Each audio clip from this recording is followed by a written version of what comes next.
49 అంటే సంతానం, 49 అంటే సంతోషం. 39 Andhra Pradesh Telangana. Welcome to mom's kitchen. రకరకాల రైస్ ఐటమ్స్ చేసుకుంటాం కదా, అన్నంతో చాలా రకాలు. అయితే ఇవాళ వాంగి బాత్ చేసుకుందాం. వంకాయ అన్నం అంతే. జనరల్గా వంకాయ కూర కలిపిన అన్నం వేరు, వంకాయతోటి ఇలా పదార్థంగా చేసుకున్నది వేరుగా ఉంటుంది. దీనికి ఒక చిన్న డిఫరెంట్ మసాలా తయారు చేసుకుంటాము. ముందది చేసి అప్పుడు వాంగి బాత్ చేసుకుందాం.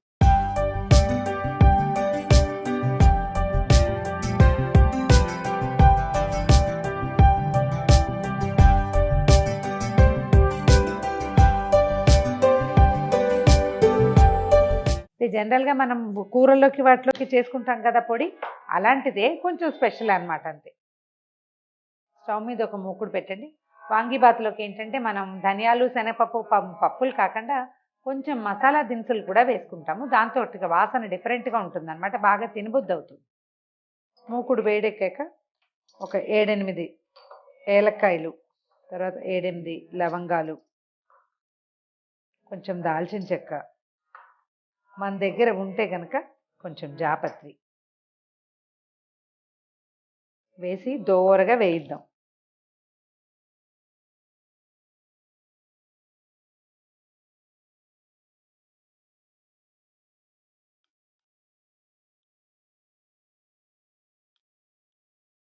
ఈ మసాలా దినుసులు 4ని దోరగా వేయించి తీసేయండి. ఒక చిన్న స్పూన్ నూనె వేసి ఇందులోకి ఓ 1/2 టీ స్పూన్ మెంతులు,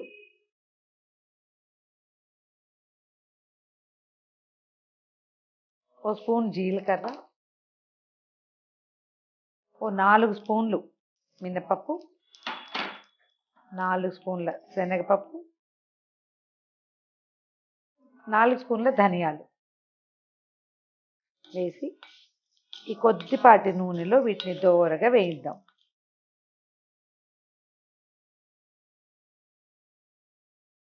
మన దగ్గర కప్స్ కొలత కనుక ఉంటే అన్ని కప్పులు ధనియాలు, శనగపప్పు, మినపప్పు కప్పులతోటి 3 పావు కప్పులు వేసేసుకోవటం. జీలకర్ర మాత్రం 1 స్పూన్ సరిపోతుంది.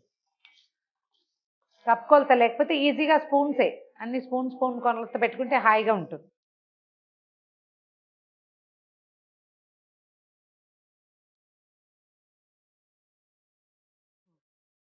పప్పులు దోరగా వేగిపోయాక ఒక చిన్న ముక్క ఎండు కొబ్బరి ముక్కలు ఇందులో వేసేయండి. కొంచెం అటు ఇటు కదిపితే ఇది ఈ వేడికి ఇవి సర్దుకుంటాయి. ఎండు కొబ్బరి ముక్కలు వేసేసి వేయించేసుకోవాలి. కొంచెం సిమ్లో ఉంచి 1-2 నిమిషాలు వేస్తే సరిపోతుంది. పప్పులు వేగిపోయినాయి, తీసేద్దాము.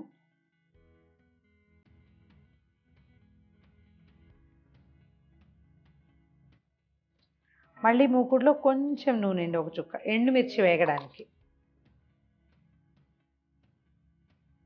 మనకి పొడికి సరిపడా ఒక 15-20 ఈజీగా పడతాయి. ఎండుమిర్చి వేసేసి ఒకసారి అలాగా వేయించేసేయండి. ఈ కాయలు ఎంత ఎర్రటివైతే ఈ పొడి అంత అందంగా ఉంటుంది. ఎర్రగా ఉండాలి, అవి మళ్ళీ మాడకుండా వేగాలి కూడా. మూకుడు వేడిగా ఉంది కాబట్టి వేగిపోతాయి.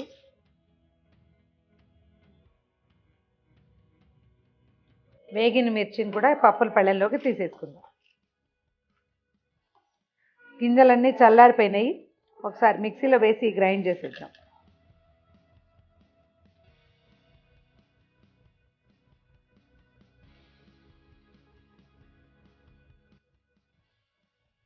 మన వాంగిబాత్ పొడి రెడీ అయిపోయింది. మన మిరపకాయలు ఎంత ఎర్రగా ఉంటాయి, మనం ఎంత చక్కగా వాటిని వేయిస్తాము అనే దాని మీదే దీని కలర్ డిపెండ్ అయి ఉంటుంది. మంచి మిర్చి చూసుకుని కొనుక్కోవాలి. ఈ పొడేసి వాంగి బాతే కాదు, మనం ఈ కాలీఫ్లవర్ బాత్ కూడా చేసుకోవచ్చు. ఇంకోసారి అది కూడా చేద్దాం.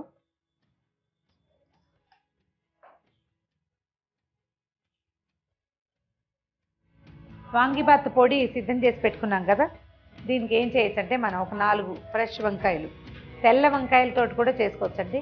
వంకాయకి ఇదే అనే నియమం లేదు, దానికి కొంచెం కండ ఉంటే బాగుంటుంది అంతే. సన్నటి కాయలతో బాగోదు. కొంచెం గుండు కాయలు ఒక 4-5 వంకాయల్ని చక్కగా క్యూబ్స్ లాగా ముక్కలుగా కట్ చేసుకుని మనం చేసేయటం మొదలు పెడదాం. అయితే దీంట్లో ఉల్లిపాయలు వెల్లుల్లిపాయలు ఉండవండి. అవి మీ చాయిస్ ప్రకారం వేసుకోవచ్చు. జనరల్గా వేయరు. దీన్ని దేవాలయాల్లో ప్రసాదంగా కూడా కర్ణాటకలో కొన్ని చోట్ల కనపడుతుంది. కావాలంటే ప్రసాదంగా కూడా చేసుకోవచ్చు. ఎందుకంటే ఇందులో మనం వర్జ్య పదార్థాలు ఏం వేయడం లేదు కదా, వేసుకోకుండా దేవుడికి కూడా పెట్టుకోవచ్చు. స్టవ్ వెలిగించి మొక్కుడు పెట్టండి. ఓ 2 స్పూన్లు నూనె వేయచ్చు. ఓ 1/2 స్పూన్ ఆవాలు వేసి,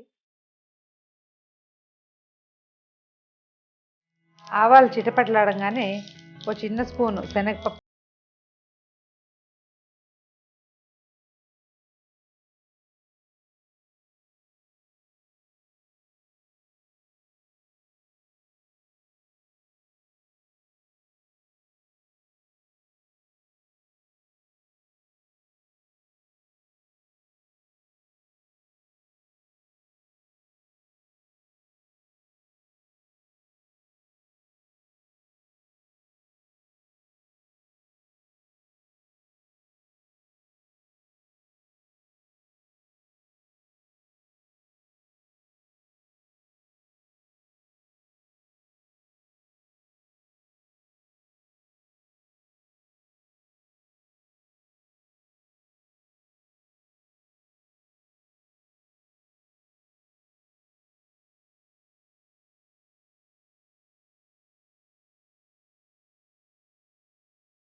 ఈవెన్గా కలిపేశాక ఒక 2 మినిట్స్ మూత పెట్టి ఉంచుదాం.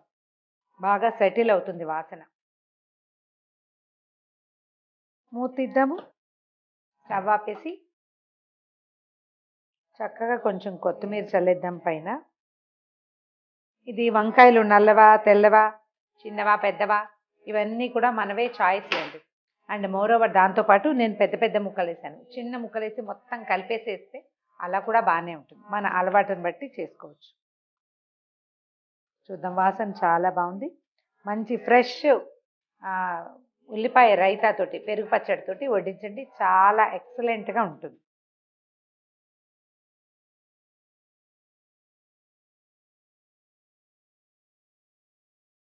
వేడి వేడి వాంగిబాత్ రెడీగా ఉంది.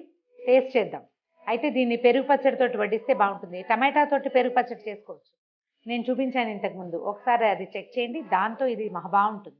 లేదా పచ్చి ఉల్లిపాయ కొంచెం కొత్తిమీర వేసిన పెరుగు పచ్చడితో కూడా చాలా బాగుంటుంది. ట్రై చేసి చూడండి. ఈ వీడియో కనుక మీకు నచ్చినట్లయితే లైక్ చేయండి, షేర్ చేయండి. మరిన్ని ఇంట్రెస్టింగ్ వీడియోల కోసం సుమన్ టీవీ మామ్స్ కిచెన్కి సబ్స్క్రైబ్ చేయండి.